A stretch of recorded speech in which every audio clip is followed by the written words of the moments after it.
Battle of Haldighati, June 1576. Chapter 1. The Inevitable War. Akbar, disappointed by all the peace treaties with Rana Pratap sent in past, had decided to send Man Singh again for the final time. Around the middle of 1574, Man Singh had arrived at the Sagar Lake district near Udaipur, and the Rana sent his son Kunwar Amar Singh, a mere 16-year-old, to his attendance. Disappointed with this, Raja Man Singh had a word exchange with the young prince, who ended up questioning his pedigree. This led Man Singh to challenge Mewar on a war and leave humiliated. Akbar reluctantly sent his army to Man Singh, who was now stationed at Ajmer. On 3rd of April, 1576, Man Singh, with Salim, also known as Jahangir, left Ajmer with the notable chiefs, namely Asaf Khan al-Badaoni, Raja Jagannath Kachawarda, and Rai Lo Karan, who was assumed to be Mewar's prince and brother to the Rana. The Mughal army settled at Mandalgarh, hoping the Rana would come down from the hills and declare war. Rana Pratap, however, remained intact in his position. Mewar have been already preparing for big war with Mughals all this time. On 29th October, 1574, 300 horses and soldiers were stationed at Dul village in the Kumhalgarh district by the Rana. This village was near the Haldighati Pass. Rana Pratap ordered the evacuation of villagers and townsmen from Kumhalgarh, Kelwara, Dul, Losing, Kamner, Molela, and adjacent villages. The evacuation went on till end of 1575. Prone to their less numbers, Rana remained intact at the hills, forcing the Mughal army to move in further. The Mewari army had camped at Losing village, about 8 miles from Haldighati. Man Singh was forced to move to Kamner and encamp at Modela, on the other side of the Banas River. There was now a distance of 10 miles between the two camps. Chapter 2. The Pledge to Never Accept the Foreign Rule. On hearing that Man Singh has entered Kamner with the Mughal army, Rana Pratap left his capital and reached Kamner. Pratap's camp was positioned in the Haldighati Pass, which was only route to Golconda, his capital. On 18th June, 1576, Mewar army was ordered to take upon the enemy's army from a distance. Rana Pratap's estimated 800-strong vanguard was commanded by Hakim Khan Sir with his Afghans, Bhim Singh of Dodia, and Ramdas Rathor, son of Jaimal, who defended Chittor. The right wing was approximately 500 strong and was led by Ramshah Tanwar, the erstwhile king of Gwalior, and his 3 sons, accompanied by Minister Bama Shah and his brother Tarachan. The left wing is estimated to have fielded 400 warriors, including Bida Jalal and his clansmen of Jalal. Pratap, astride his horse, led some 1,300 soldiers in the center. Bards, priests, and other civilians were also part of the formation and took part in the fighting. The Beel bowmen brought up the rear. Mewar cavalry was roaring for war. According to al-Badauni, who witnessed the battle, formation of Mewar army consisted of 3,000 horsemen and around 400 Beel archers, led by Punjab, the chieftain of Mirpur. No infantry are mentioned. Man Singh's estimated forces numbered around 10,000 men. Of these, 4,000 were members of his own clan, the Kachwas of Jaipur, 1,000 were other Hindu reserves, and 5,000 were Muslims of the Mughal Imperial Army. Chapter 3. The Battle. The skirmishers and vanguard were slowly moving towards the hill when the Mewar cavalry came roaring out of the Haldighati Pass. From observation point of the Mughal, it seemed to be a charge of elephants and hence expected to arrive late. They were outstruck and outmaneuvered when they realized it was indeed a cavalry charge.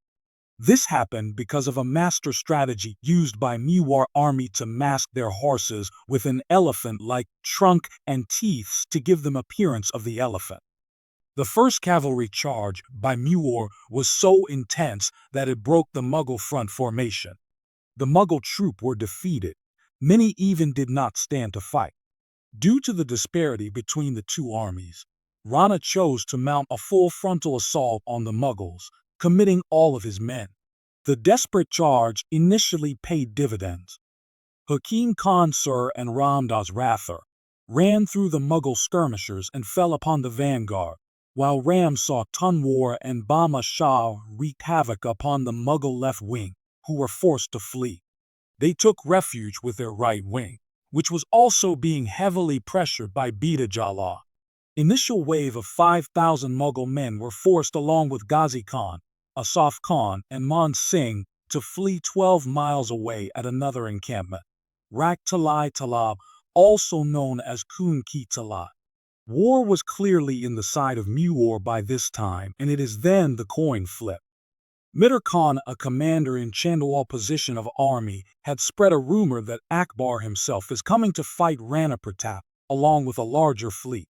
Running Mughal soldiers were once again enchanted to hold the ground and fight. Soon, the Mughal vanguard, which was being sorely pressed, was bolstered by the arrival of Madho Singh, elements of the left wing, which had recovered along with remnant skirmishers from the front.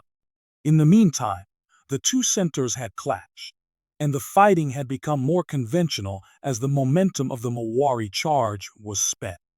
The Rana was unable to directly meet Man Singh and was mostly pitted against Madho Singh Kachwa. War has moved into phase 2 when the momentum from Mewari's side is disappearing. The enchanted running Mughal soldiers have now been standing in the flat ground of Rak-Ki Talai Pond, unlike the uneven ground near Haldighati Pass. Mewaris were outnumbered 4-1 by this time in the battle, and tide of the battle is shifted now as Mughals were able to press them from 3 sides, and soon their leaders began to fall one by one. By this time Rana has realized that only way to win the battle is by killing Man Singh. Chapter 4. The Courage. What happened next was an account of bravery and an undaunted heroism of Maharana Pratap and Rajput fighters. A bold maneuver that sent the Mughal army into disarray. Man Singh was on the elephant sitting in the center of Mughal army in Chandrawal location. Looking to break the deadlock and regain momentum, the Maharana ordered his prize elephants, the rank-breaking Lona and Ram Prasad, into the fray. The men on the field were thrown around, as the mountain-like animals crushed them to make a grove on the front line of Mughal army. The onslaught of Rajput elephants has forced Mughal to send their own elephants to stop them. Yet this onslaught had made an indentation in the center, which was directly leading to Man Singh. Mughals never expected the speed at which Rana has arrived in their center. Man Singh, although watched Rana approaching him helplessly as his command was still not strong in the center. Rana himself breached the front lineup of skirmish in vanguard by manually pushing and fighting with his reserve Rajput force, and reached the elephant of Man Singh. It is then Rana attacked Man Singh by commanding his horse Chetak to jump on the elephant of Man Singh. Now Rana was in a position to engage with Man Singh directly. The gap between them is closed because of Chetak's elevated posture, and this has made way for Rana to attack Man Singh sitting above elephant. Rana was now face to face with the Mughal king. Rana attacked Man Singh with spear. Mahout of the elephant on which Mughal king was sitting jumped in the way to save his king. Yet the blow was strong enough to injure Man Singh, as the spear penetrated through the torso of Mahout. Although accounts are not clear if Raja Mughal king was injured or not, but aftermath narrates that the speculations could have been true. Rana was in the center now with only a small troop, and it was at this time Bida Jalal Man Singh seized the royal umbrella from his commander and charged at the Mughals, claiming to be the Rana himself. Mughal forces in the outer periphery were still not sure of what has happened. Now a command is issued by Man Singh to capture Rana Pratap at any cost. Rana was in the center now with only a small troop of Rajput reserves, and at this time Bida Jalal Man Singh seized the royal umbrella from his commander and charged at the Mughals, claiming to be the Rana himself. Beta Jala Man Singh was the body double of Rana for the war, wearing the same getup, having the same color horse and armor. Mewar army was in the mindset of saving Rana even if none of them survives the battle. Rana, however, was heavily wounded and his horse Chetak was injured as well. Hence the fight for survival begins, as majority of Mughal troops went in direction of Beta Jala Man Singh, assuming him to be Rana Pratap. Rana's Rajput reserve force fought a brutal battle in center in an attempt to make an opening towards a 15-feet valley in the vicinity. Beta Jala Man Singh was soon killed by Mughal forces, and Man Singh realizes that the man with royal umbrella was not indeed Rana Pratap. By this time, horse of Rana leaped a jump of 15 feet wide valley and died as soon as it landed on the other side. The jewel of Mewar was now safe, but at a heavy cost. Rana was the only man standing in front of Akbar's mighty Mughal empire. His death would have been the end of an independent Rajput state. When Man Singh, Akbar's general, realized the dead man is not Pratap, but Beta Jala Man Singh, he was shocked. However, since the intense heat had already taken a toll on the Mughal army, he was in no position to chase Maharana Pratap. He also feared that an ambush must have been planted in the narrow Haldighati pass by the Bhils and the Sisodia Rajputs. Thus, in spite of this Mughal win, Mughals didn't win at all. The history of Haldighati till Defied represents what happens when an unstoppable Akbar's force meets an unmovable object, which is the will to freedom of a lion-hearted warrior with a name Maharana Pratap. Although it seemed like the end of Rana, it was just the beginning of the conflict that would span around for another 18 years. With superior tactics and guerrilla warfare, Rana Pratap will soon come back to defeat Mughals in multiple wars.